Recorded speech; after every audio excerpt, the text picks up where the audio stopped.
फांसी दो। सरकारी सरकार मुर्दाबाद मुर्दाबाद मुर्दाबाद। बच्चियों की सुरक्षा करनी होगी करनी होगी करनी। जहानाबाद जिले के पतियावा गांव की रहने वाली लड़की जो पटना में रहकर मेडिकल परीक्षा की तैयारी कर रही थी, उसकी संदिग्ध मौत के बाद परिजन आहत हैं। पुलिस या जांच पर सवाल खड़े किए जा रहे हैं।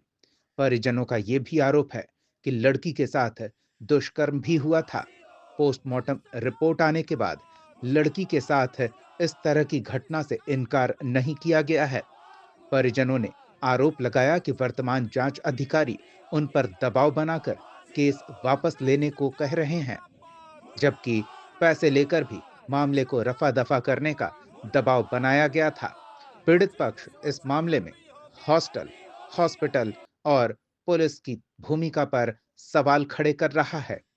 इसको लेकर न्याय दिलाने की मांग को लेकर परिवार और समाज के लोग सड़क पर उतरे।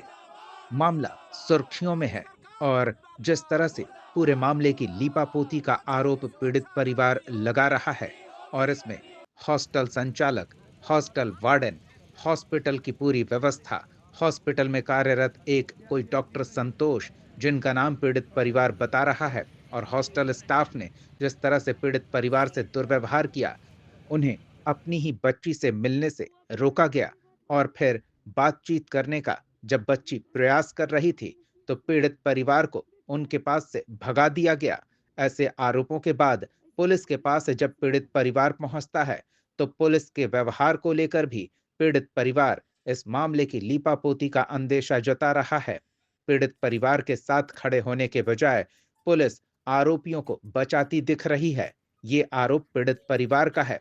मामला सुर्खियों में आने के बाद सियासी रंग भी लेता दिख रहा है।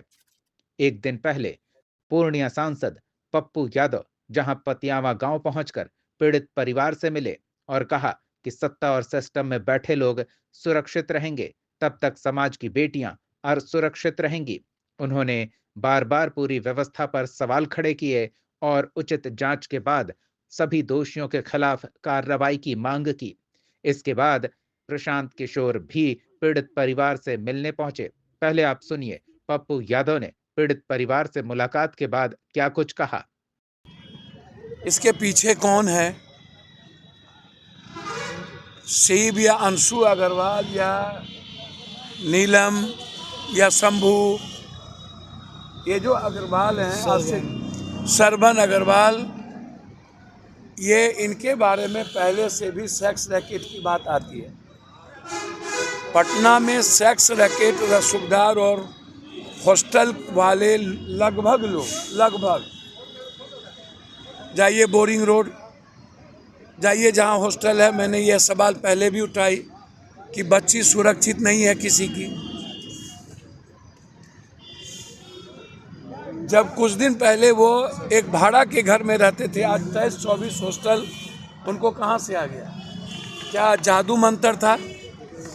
क्या ऊपर से आ गए? शंभू अग्रवाल और बेटी के फुटेज क्यों नहीं देखे जा रहे हैं? आपको बता दें कि जनसुराज के सूत्रधार प्रशांत किशोर भी गर्ल्स हॉस्टल में मेडिकल की परीक्षा की तैयारी कर रही जहानाबाद के पतियावा गांव की बच्ची के मौत के बाद पीड़ित परिवार से मिलने पहुंचे तो उन्होंने भी सरकार और सिस्टम पर सवाल खड़े किए। उन्होंने प्रारंभिक जांच में पुलिस प्रशासन से चूक हुई है तो उसे सुधारे जाने की मांग की है और अगर कोई साजिश है तो उचित जांच के बाद कार्रवाई की मांग की है। क्या कुछ कहा है प्रशांत किशोर ने, वो भी सुनाते हैं आपको।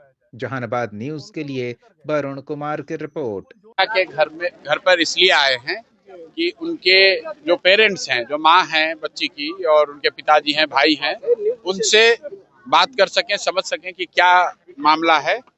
जो बात समझ में आ रही है कि इस बच्ची के साथ घटना हुई है, क्या रीजन है, कौन लोग दोषी हैं, ये तो हम लोग नहीं बता सकते हैं, लेकिन ये प्राइमा फेसी दिख रहा है कि पुलिस ने शायद आत्महत्या का केस बताने में जल्दीबाजी की है, क्योंकि कल जो पोस्टमार्टम का रिपोर्ट आया है उसमें ये स्पष्ट लिखा हुआ है, ओपिनियन जो डॉक्टरों ने दिया है कि उस बच्ची के साथ दुर्व्यवहार हुआ है। तो हम लोग की ये ऐसी अपेक्षा है कि पुलिस अब इसको नए सिरे से इसको इन्वेस्टिगेट करेगी और अगर नहीं करेगी तो हम लोग भी अपनी ओर से जाकर उनसे आग्रह करेंगे।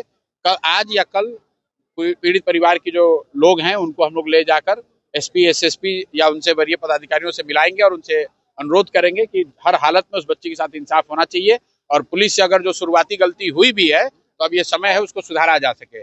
आप मीडिया के साथी हैं, आपके माध्यम से एक बात जरूर कहेंगे कि परिवार के लोगों ने ये कहा कि उन पर अभी जो वहां पर इन्वेस्टिगेटिंग अफसर हैं, एसएचओ हैं, थानेदार जो लोग भी हैं, वो दबाव बना रहे हैं, उनको हतोत्साहित कर रहे हैं, उनको ये बता रहे हैं कि इसमें न्याय नहीं मिल सकता है, इसमें 10-20-15 बरस लग सकता है, आप लोग पैसा वैसा लेकर इसको रफा दफा कीजिए। तो मुझे लग रहा है कि ये सिरे से गैर कानूनी है। जो इन्वेस्टिगेटिंग अफसर है उसको ये नहीं करना चाहिए। तो इस बात की भी शिकायत वहाँ के वरीय पदाधिकारियों से की जाएगी। परिजनों का मुख्य मांग क्या था आपसे? परिजनों ने मुख्य रूप से आपसे परिजनों ने, खासकर उनकी माताजी ने एक ही बात कही कि हमारा जो नुकसान होना है, बच्ची हमारी चली गई, अब हर हालत में उसके साथ इंसाफ होना चाहिए। जिन लोगों को भी, जो लोग भी दोषी हैं, उन पर सख्त से सख्त कार्रवाई होनी चाहिए। प्रशांत सर, पुलिस और उनकी माँ जो है, मैं ये आपको बताना चाह रहा हूँ कि बहुत हिम्मत वाली महिला है और उन्होंने जो बताया, जो मैंने सुना, आपको बता रहा हूँ। उन्होंने कहा है कि चाहे कुछ भी हो जाए, मैं लड़ना चाहती हूँ, कॉम्प्रोमाइज करने का कोई सवाल नहीं है, कहीं किसी तरह के लालच में, दबाव में आने की बात नहीं है। हम लोग चाहते हैं कि उस बच्ची के साथ जो दुर्व्यवहार हुआ है, जो लोग भी दोषी हैं, उस पर कार्रवाई हो। सर, एक और मांग उठ रही है कि हॉस्टलों को लेकर कुछ नियामक बनाया जाए ताकि लड़कियों की सेफ्टी सुनिश्चित हो। वो अलग मामला है। आज का मामला तो ये है कि इस बच्ची के साथ अगर गलती हुई है तो जिन लोगों ने भी गलती करा है उन पर सख्त से सख्त कार्रवाई हो। न सिर्फ उन पर कार्रवाई हो, बल्कि जिन लोगों ने मिली भगत में जो लोग शामिल रहे हैं, चाहे वो अस्पताल के लोग हों, पुलिस प्रशासन के लोग हों, सब पर कार्रवाई की हम लोग मांग कर रहे हैं। अगर नहीं होगा तो जो कुछ भी हम लोग से बन पड़ेगा वो सब कुछ कल